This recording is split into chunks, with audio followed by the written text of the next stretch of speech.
Olá, boa tarde. Uma campanha do Conselho Nacional de Justiça chama atenção para as várias formas de violência enfrentadas pelas mulheres no dia a dia. As ilustrações com alertas foram criadas por cartunistas mulheres de todo o Brasil. Eu sou Rafaela Vivas e hoje no Jornal da Justiça vamos falar sobre a campanha Cartoons contra a Violência. Mas esse é apenas um dos destaques do dia, agora vamos aos demais. Estudante acusada de desviar R$1 milhão arrecadado para a festa de formatura do curso de medicina da USP passa por audiência de instrução. Atos antidemocráticos. Supremo Tribunal Federal vai compartilhar com o Ministério da Fazenda provas produzidas contra servidor do Tesouro Nacional. E ainda, procurador da República Pablo Coutinho Barreto toma posse no cargo de conselheiro do Conselho Nacional de Justiça.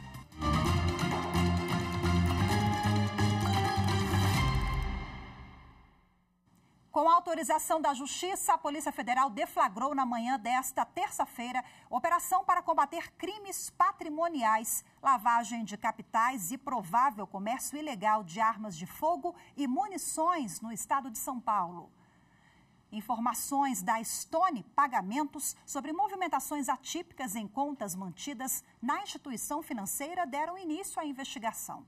Entre os golpes aplicados, a quadrilha oferecia uma falsa promessa de emprego, sendo que o saque da remuneração era condicionado a uma contrapartida em dinheiro depositada antes.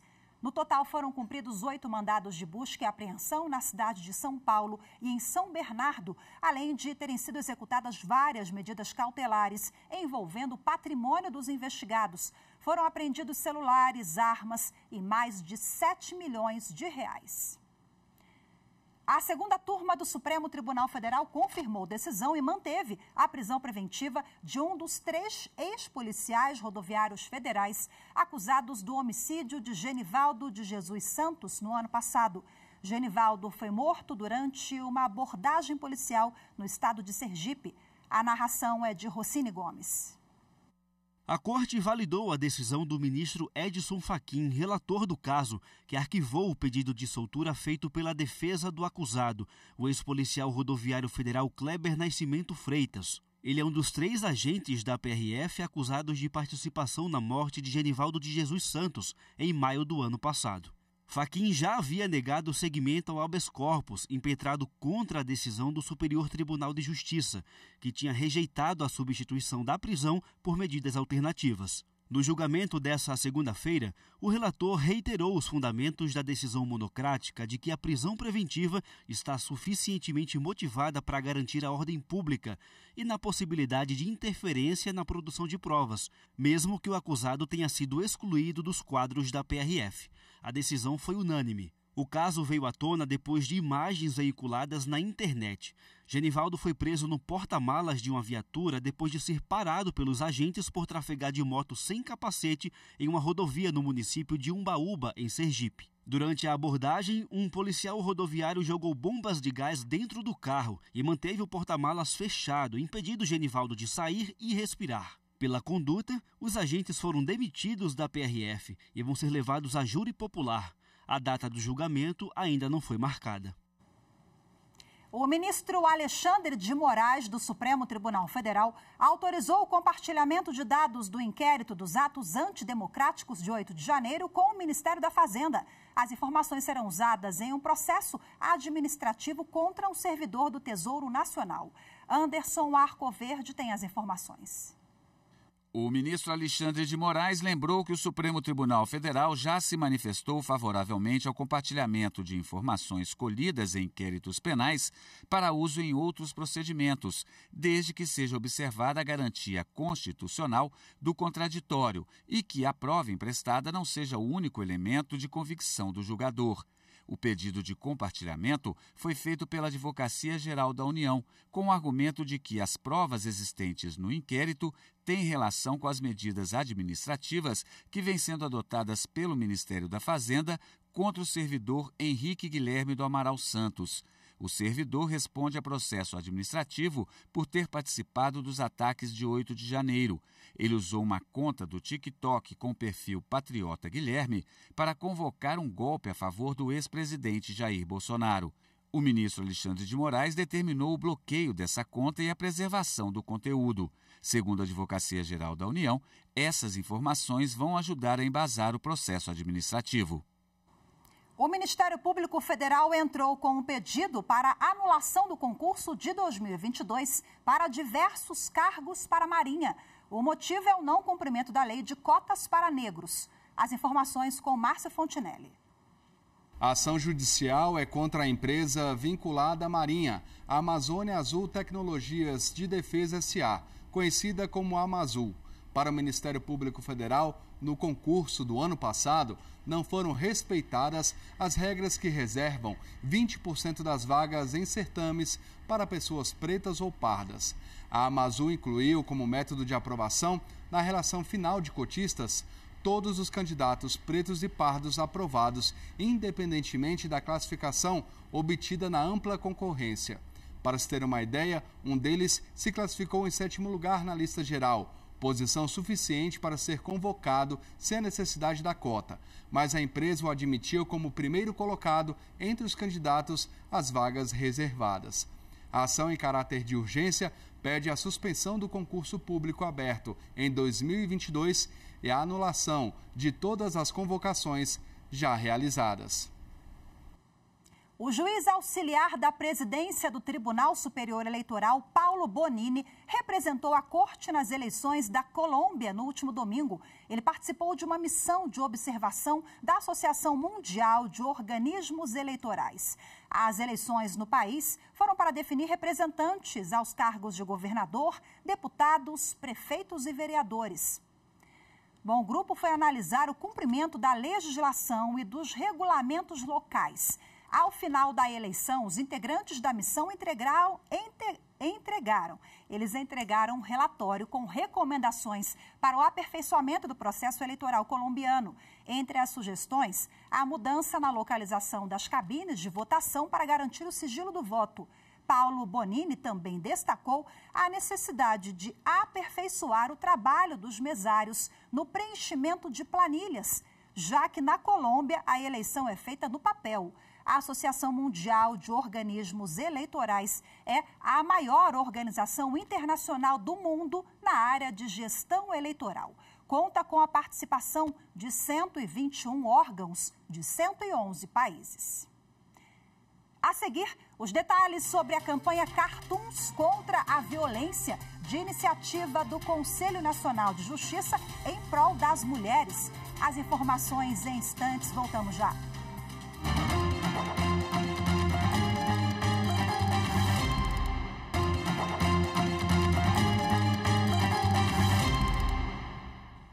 O Conselho Nacional de Justiça lançou mais uma iniciativa para combater a violência contra a mulher.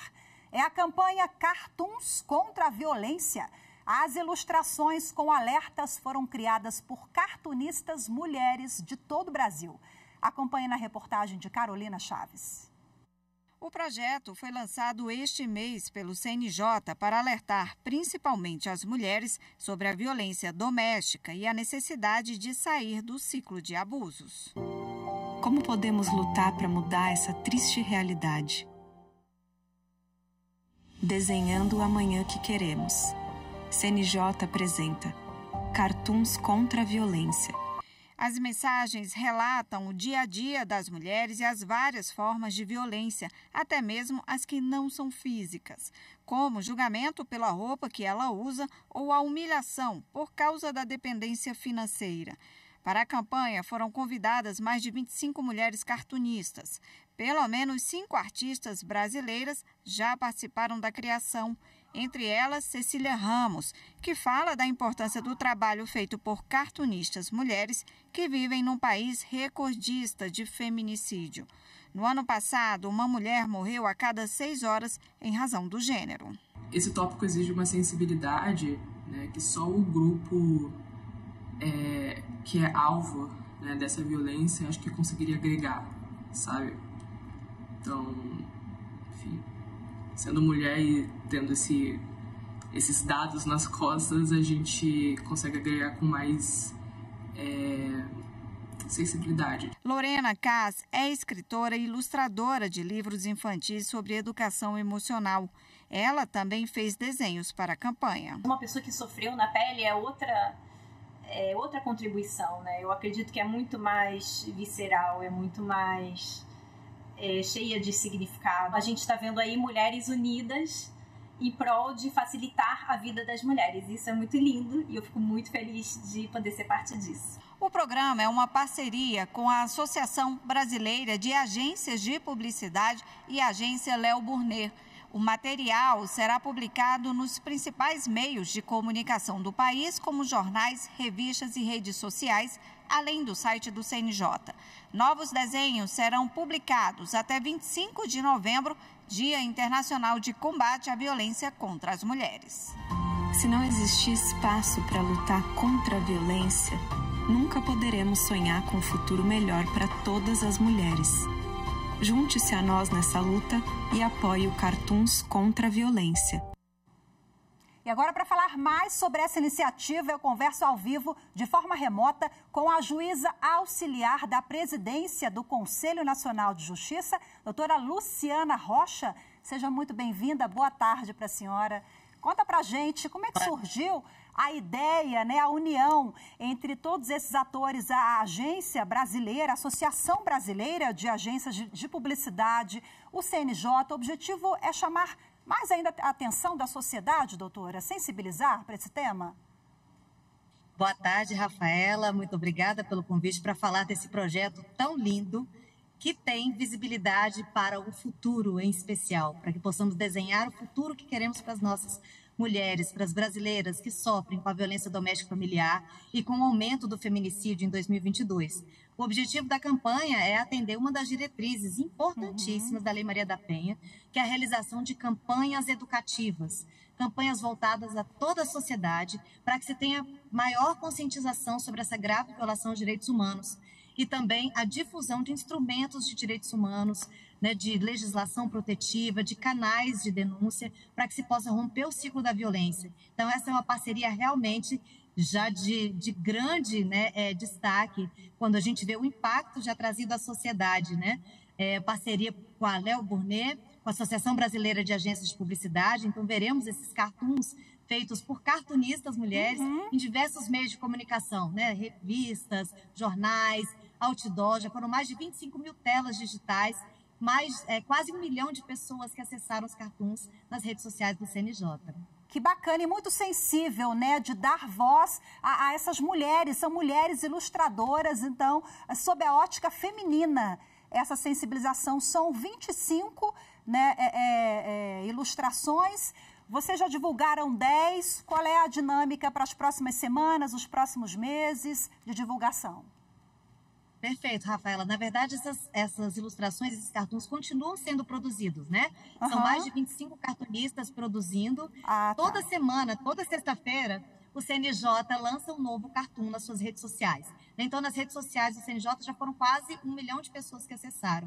E, além disso, outros cartoons estão sendo publicados, né? Já tivemos 17 cartoons publicados no Globo, no Valor Econômico, já tivemos mais de 15 outdoors espalhados pelo Brasil, divulgando realmente um olhar voltado à divulgação das formas de violência, à divulgação das discriminações que ocorrem de gênero, discriminação contra as mulheres, estereótipos, para que a sociedade, de fato, entre conosco, junto com o Poder Judiciário, junto com toda a rede de proteção, para que todos nós possamos mudar este futuro, né? Então, por isso que a campanha ela é voltada à conscientização e a que redesenhemos, de fato, um futuro por meio da atuação de todos, não só das instituições envolvidas na prevenção e enfrentamento à violência, mas de toda a sociedade realmente para a mudança desse cenário tão grave, né? Nós tivemos aumento de agressões em 2022, nós tivemos 1.437 mulheres assassinadas em razão de serem mulheres. Então, nós precisamos de uma atuação ativa, né, de todas as políticas públicas e de toda a sociedade, juntos, em sinergia.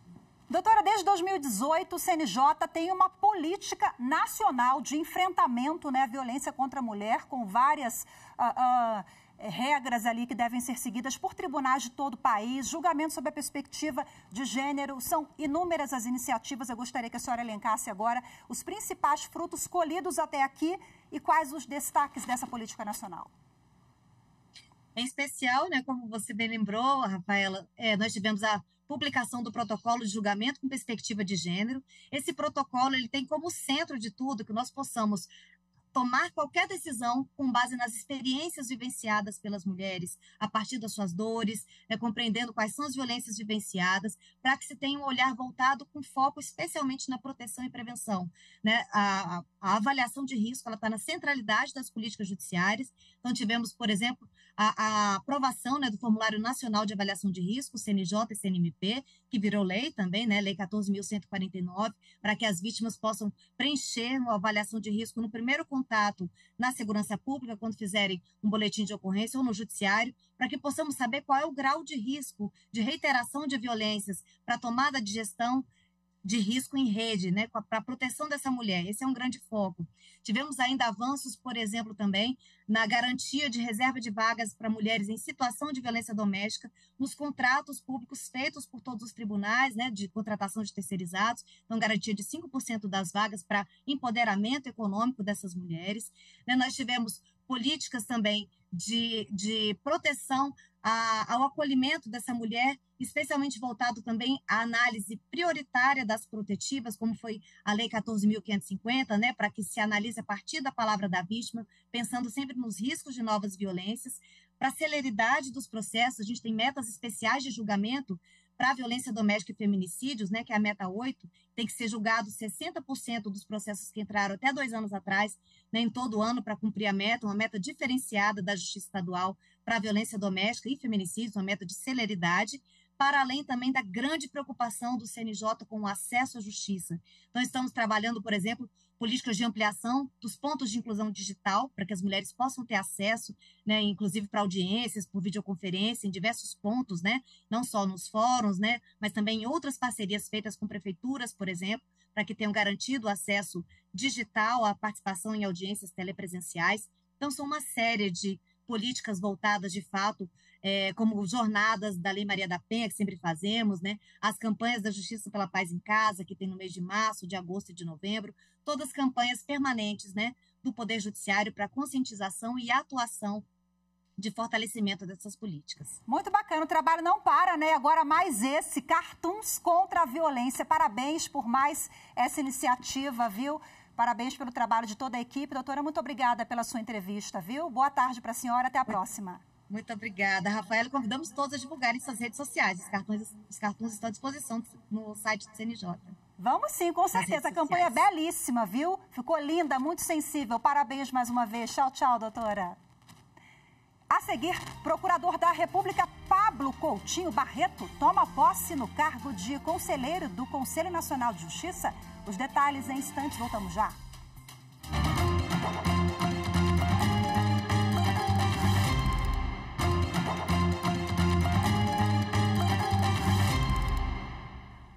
O ministro Luiz Roberto Barroso, presidente do Supremo Tribunal Federal e do Conselho Nacional de Justiça, empossou hoje um novo conselheiro do CNJ.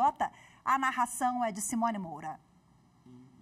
O procurador da República, Pablo Coutinho Barreto, tomou posse no cargo de conselheiro do Conselho Nacional de Justiça para mandato de 2 anos. Barreto foi indicado pela Procuradoria-Geral da República e assume a vaga destinada a membro do Ministério Público da União. Pablo Coutinho Barreto é graduado em Direito e mestre em Desenvolvimento e Meio Ambiente pela Universidade Federal de Sergipe. É procurador da República desde 2014 e atua como membro colaborador do Conselho Nacional do Ministério Público. Durante toda a minha trajetória profissional, busquei exercer minha função com excelência, pautado pela ética, pela imparcialidade e pela transparência. Tenho plena consciência de que o cargo para o qual fui indicado requer uma atuação equilibrada, independente, imparcial e comprometida com o bem comum. Assumo sem reservas a responsabilidade de desempenhar meu papel em conformidade com os preceitos constitucionais, buscando soluções que promovam o consenso, o diálogo institucional, a independência dos poderes e o absoluto respeito aos direitos e garantias fundamentais. O Conselho Nacional de Justiça também realiza hoje sessão plenária de julgamento. A repórter Evne Araújo acompanhou pela manhã e agora traz as informações. Os conselheiros analisaram o mérito de um procedimento de controle administrativo de uma candidata ao concurso público para o Tribunal de Justiça de Alagoas. A mulher, gestante, pede a garantia de realização da prova por estar em uma gravidez de alto risco. Para o conselheiro Marcos Vinícius Jardim Rodrigues, relator do caso, a análise do pedido deve ser feita pelas regras do protocolo de julgamento com perspectiva de gênero. Com essa base jurídica, eu citando algumas situações que, nada obstante, não sejam estritamente análogas ao caso em espécie, mas eu entendo que é direito da requerente, diante da situação, que tivesse remarcada a sua prova. O ministro Luiz Roberto Barroso, presidente do CNJ, acompanhou a divergência aberta pelo ministro Vieira de Mello Filho de que aplicar uma prova diferente à candidata violaria o princípio da isonomia. Penso que em um concurso público, com milhares de candidatos, a possibilidade de se criarem exceções na prova coletiva para a realização de uma prova identificada e diferente da dos outros concorrentes, me parece, infelizmente, uma quebra de isonomia. O CNJ decidiu, por maioria de votos, permitir que a candidata realize a prova do concurso público em data diferente dos demais participantes. Uma empresa vai ter de construir uma rampa de acesso e indenizar um cadeirante. A condenação foi confirmada pela terceira turma do Superior Tribunal de Justiça. Os detalhes você confere agora na reportagem de Jéssica Castro. No caso julgado, foi ajuizada a ação de obrigação de fazer com pedido de indenização de dano moral por um homem com deficiência que, devido à falta de adaptações no prédio, não conseguia entrar no estabelecimento comercial em sua cadeira de rodas. Os pedidos foram atendidos nas duas primeiras instâncias, que aplicaram as normas do Código de Defesa do Consumidor. Ao recorrer ao STJ, a empresa sustentou que, além de o código ser inaplicável ao caso, ela não estaria obrigada a ter rampa de acesso em seu estabelecimento, por não ter feito obra ou reforma, desde que entrou em vigor a lei que estabelece normas gerais e critérios básicos para a promoção da acessibilidade das pessoas portadoras de deficiência ou com mobilidade reduzida.